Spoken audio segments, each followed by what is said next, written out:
dhegaystayaal dhammaantiinba wasaaradda arrimaha gudaha ee dowladda federaalka soomaaliya ayaa magacooday guddi dib u heshiisiin ee maamulka galmudug oo iyagu xilliyadii dambe uu khilaaf u dhexeeyey siyaasiyiintiisa. dhinaca kale suldaan ka mid a kuwii soo xulay xildhibaanada baarlamaanka soomaaliya ayaa xalay lagu dilay koonfurta magaalada gaalkacyo. warbixin arrimahaasi ka hadlaysa waxaa noo soo diray wariyaheenna cabdiwaaxid macalin isaaq.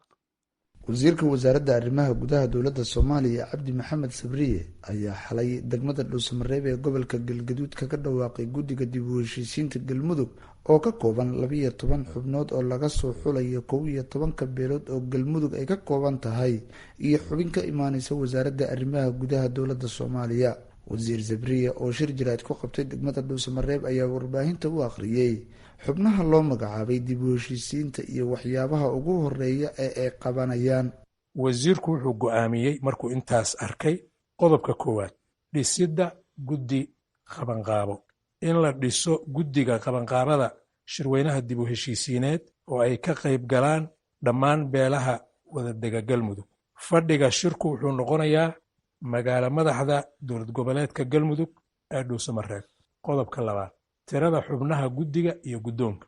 guddigu wuxuu ka koobnaanayaa 12 xubnood oo ka kala socda beelaha deggan dowlad goboleedka galmudug. marka lasoo dhammaystiro xubnaha guddigu waxay iska dhex dooranayaan 1 guddoomiye, 2 guddoomiye ku-xigeen, 3 xoghaye. hawsha guddigu waxay noqonaysaa mas-uuliyad wadareed. qodobka saddexaad magacyada xubnaha guddiga.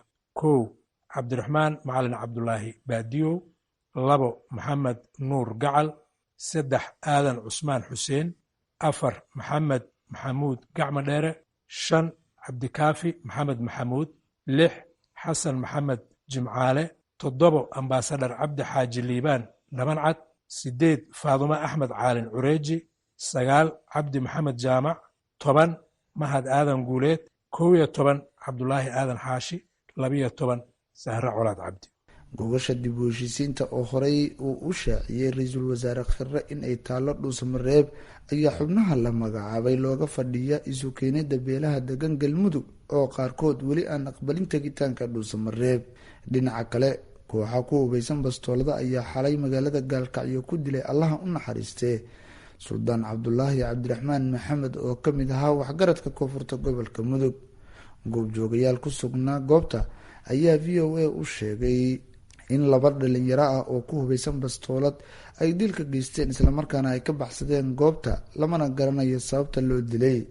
dilalka qorshaysan ayaa baryihii ugu dambeeyey kusoo badanayay koonfurta gaalkacyo, waxaana horey ee dil loogu geystay 3 sargaal iyo xubin ka tirsan shaqaalaha UN-ka. suldaan cabdulaahi ayaa ka mid ahaa odayaashii soo xushay ergadii dooratay xildhibaanada federaalk soomaaliya. cabdiwaaxid macalin isaaq, v o a, gaalkacyo.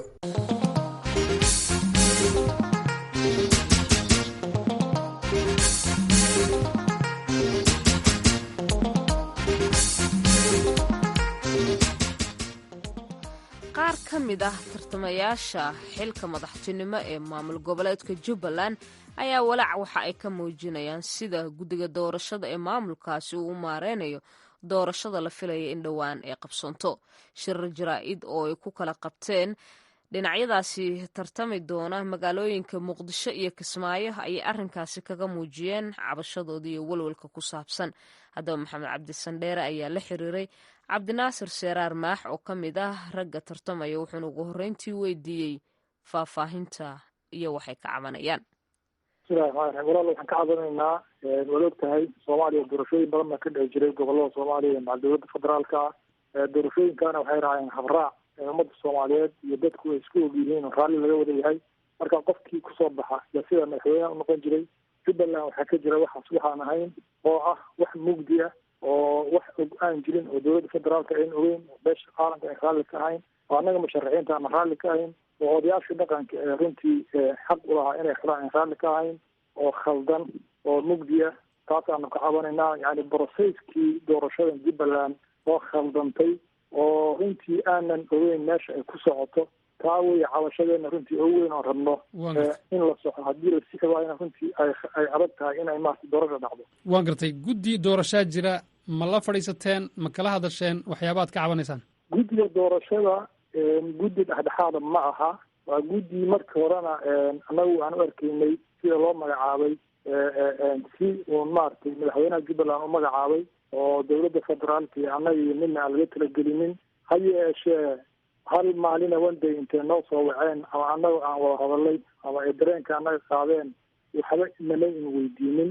habashooyinka annaga waa gaadsiinay, waan u sheegnay. waxaan ku nidhi 3 ruux oo mid lagala baxayo ma ogelin.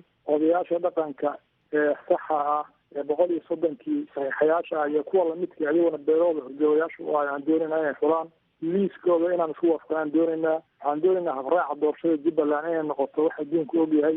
kulli waxaasoo dhan way baal mareen. waxay noqdeen guddi qof shaksiya u shaqeeya oo maalin iyo habeenba u taga oo aan dhexdhexaad ahayn oo musharaxiinta runtii aada iyo aad midna maarata inaba aan iska dilaynayn. waan gartay. odayada dhaqanku odobdhexaad bay u yihiin markii xilligan oo kale lasoo gaadho oo doorasho ay dhacayso. iyaga aragtidooda iyo siday wax u arkayaan intaad ka dhegaysateen ma kala hadasheenoo halkii looga dhaqaaqi lahaa meesha hadda aad sheegaysid inayn ahayn waddo qurux badan misla meel dhigteen? odayaasha dhaqanka niyahow in badanoo kamidana way maqan yihiin. waxaa la sameeyey beel kasta odayga dhaqankeedii waa laga tegey. mid maqaar saara oo sheega la sameeyey ayaga oo 10 raggii dhaqankaaya la yaqaanay yaa la xareeyey nimanaan sax ahayn. bannaankana way tulan yihiin, way qaylinayaan. annagu waxyaalahaan la yaabanahay runtii ay kamid tahay. qaar badan oo kamida waa maqan yihiin oo meeshan de waxa ka jira markay arkeen iyagoo la xoogayo ayay isaga tageen. odayaashu marka waa odayaal runtii la maraq maroojiyey. waa la cabsiinayaa, way cabsoonayaan, codkooda ma dawan karayaan. qaar badan oo kamida shalay waa la garaacay. marka niman hadda wax weyn sheegan karaya ma aha. waan gartay. waxaan wararka ku haynaa in qaar ka mida tartamayaashiina ay xamar ku qabteen shir jaraa'id, qaar kalena ay kismaayo ku qabteen. hase yeeshee shirka jaraa'id xamar ku qabanaysaan iyo joogistiina muqdisho waxaa la yidhi waxaa maamulka jubbaland oo dareen ka qaaday sidaad isula shaqaynaysaan idinka iyo dowladda federaalka iyadoo la ogyahay in xidhiidhka jubbaland iyo dowladda federaalkuna xilliyadii dambe wanaagsanayn. marka jubbaland dood ma u leedahay amaba ma loogu garaabi karayaa in mawjadi xagga kaga soo socoto oo ay saa darteed iyaduna tabaabushadeeda gelayso? maya, jubbaland xaq uma laha. dowladda federaalku waa dowladda wadanka ee soomaaliya dee ummadda o dhan bay u tahay. xaq way u leedahay inay maaragtay hubiso habraaca doorashada, nabadgeliyada, systemka halkan ka jira xaq bay u leedahay. intaasuna waa in maaragtay dastuuriya. laakiin waxa weeyaan dowladda federaalku halkan faragelin kuma hayso, ciidan uma joogo. waxa weeyaan nimankan halkan joogo waxa ay ku kaadmin garaynayaan oo ay ku khaldayaan weeyaan. dowladdii baa nagu soo duulaysa. waxaa nagu soo duulaya beelaha kamida na qabsanaysa. waa warey war ka kacay. waxaas waxa weeyaan waxa dadka lagu daagegelinayo. broseskan doorashada waxyaalaha runtii lagu khaldaya ay kamid tahay. arkaas marka waxa weeyaan murashaxiinta halkaa joogta iyo kuwa anaga halkan jooga isku aragti baan nahay. annagu waxaan ka duulayna waxa weeye in doorasho hufan ay ka dhacdo halkan oo dowladda federaalka iyo beesha caalamku iyo amisom iyad kulli ay goobjoog ka noqdaan oo aan faragelin lagu suubinin oo ay noqoto doorashadan doorasho daah furan oo meesha amnigeeda lagu qabanayo doorashada amnigeeda ay tahay meel laisla ogyahay oo annagu aan raalli ka nahay. xildhibaanadu ay raalli ka yihiin odayaasha dhaqanku intuba.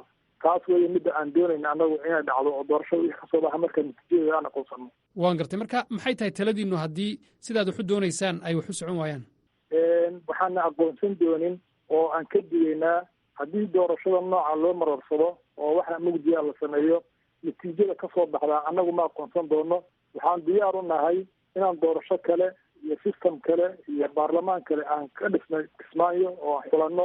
haddii la joojin waayo oo ay joojin waayaan systemka hadda guddiga doorashada iyo systemka halkan ka jira waxay ka shaqeynayaan hadday joojin waayaan waxay horseedayaan nabadgelyo daro, waxay horseedi doonaan fawdo, waxay horseedi doonaan runtii ummadda halkan degan oo hadda is-ogal oo runtii kala tagta. taa marka aad baan uga digaynaa. cabdinaasir seeraar maax oo ka mid ah ragga musharaxiinta oo ah xilka madaxtinimo ee jubbaland ayuu kaasi ahaa oo walaaca ay qabaan musharaxiinta intooda kaleeto uga waramayay maxamed cabdi sandheere. halkaasi aad naga dhagaysanaysaan weli waa washington.